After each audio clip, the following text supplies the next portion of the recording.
You're gonna learn how to rappel. Let's go.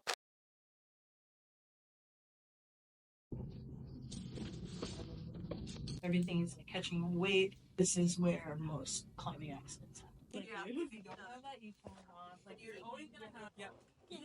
Yeah.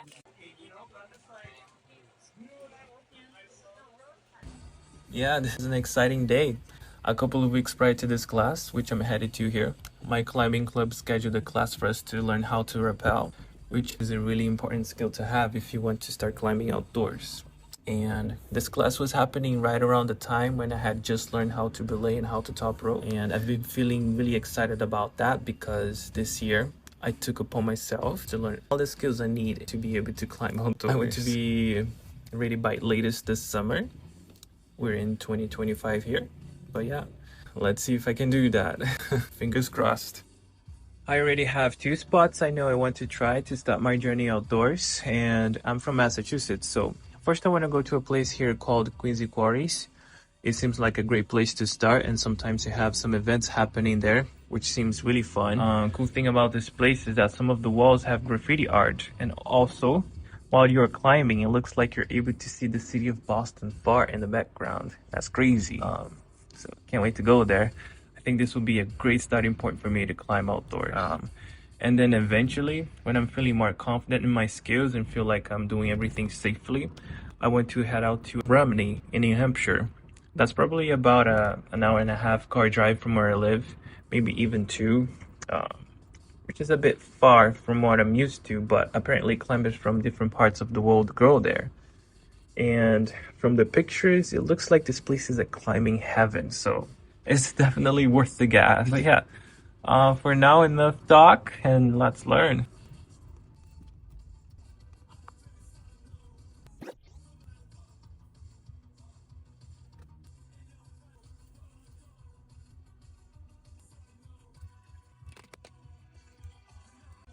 All right, let's go. I'm excited.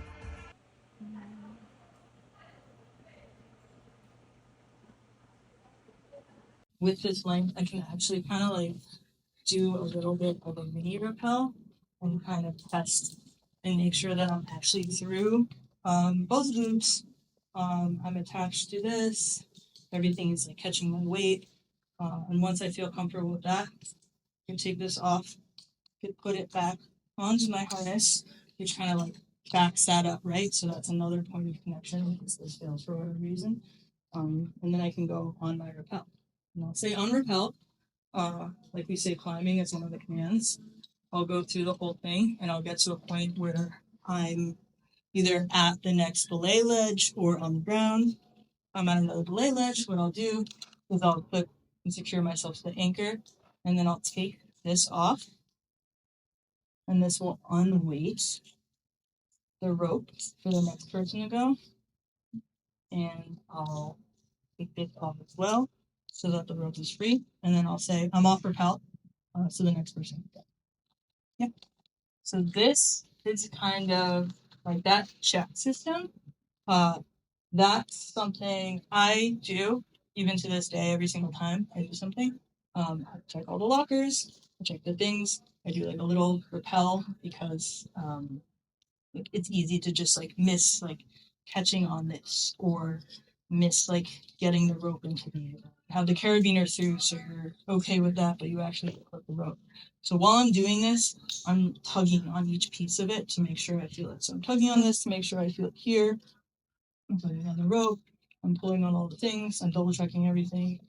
You can actually do what's called a stack rappel. So you're climbing with a partner, so you have two people. So you have one person set up here and then one person set up here, and that way you can have both people check both systems before you go, and then when that next person comes down, they can just come down and know that it's already been checked. I usually have my partners check, just because it's easy to like miss something and maybe they catch it. Uh, while I'm setting this up, this is a point where I kind of stop the conversations and whatever like we're talking about, I like have silence so I can make sure I go through everything and make sure everything is safe and secure before I actually step up. Because this is where most climbing accidents happen. Sound good? Cool. Yeah. there's no other questions, we can try. Yeah, your question.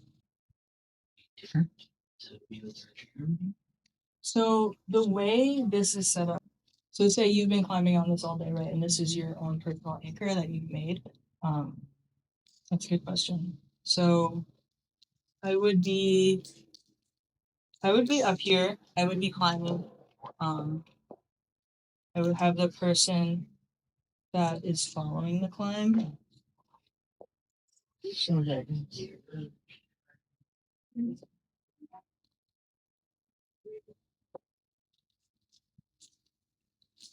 They're climbing and they've gotten to the end of the climb. And the end of the rope. And so they're here now. So what I would do is I would have them untie after they've put themselves in with their personal anchor system. And I would feed the rope through the chains or wrap rings. There's usually aluminum wrap rings that are up there, whatever it is. And I would set up the rappel here until I get to that middle mark. And then we would rappel off of this. And so once we're both done, all you have to do is just the last person that goes clears this hole out, bring the pen with them, and then you have all your gear. Does that answer your question?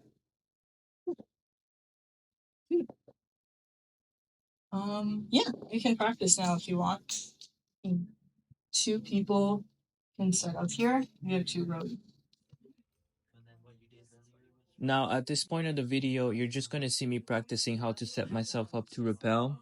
Unfortunately, you can't really hear me and Emily talking to each other while she's teaching me, but to cut a long story short, you need to learn where to place your equipment, know how to create redundancies in your system to keep yourself safe in case something breaks or you do something wrong. And then of course, you need to know the proper techniques to safely rappel. But yeah. These are some of the moments of me practicing with her, and then in a minute, everyone's actually going to rappel. So any of friction hitch, set that up, and then pull the rope up, and then hold, and that kind of makes a lot of stuff. I didn't know. I used to climb at that spot. Yep, and then you do.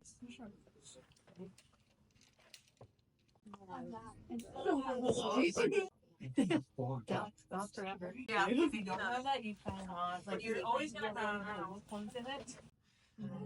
Yeah, and then you would clip that to you. You should learn how to write left hand. I practiced. I don't know, like a second. Yeah, it is, and it's very useful. Like, Playing racket sport with I can still do okay. But it's not like. Now it was finally time to put what we learned into practice. We had to go up a ladder inside this wall to get up there. At first this was a bit intimidating for me, but once I started rappelling, I felt totally safe. I thought it was gonna be a bit harder to keep my nerves in check, but once I realized the system was really keeping me safe, I honestly felt fine with the height, which is surprising for me.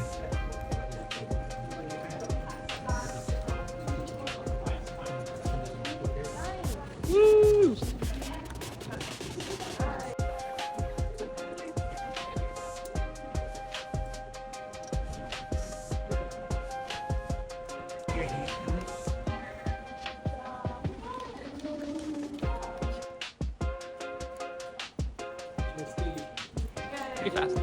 People behind me.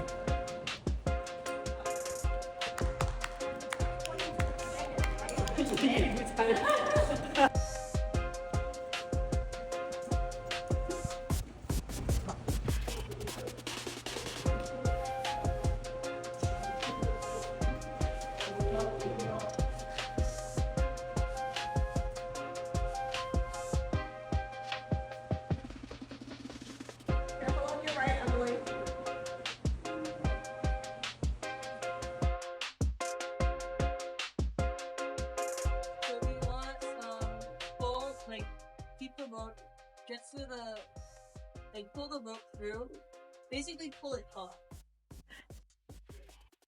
and then separate. Stand up, come on, you got it. There you go. Oh. Slowly pull them in.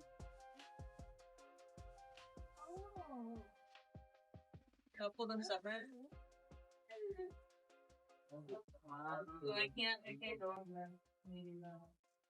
Like That's just the texture. yeah, the more you pull up, like I can. Yeah. Also, let go.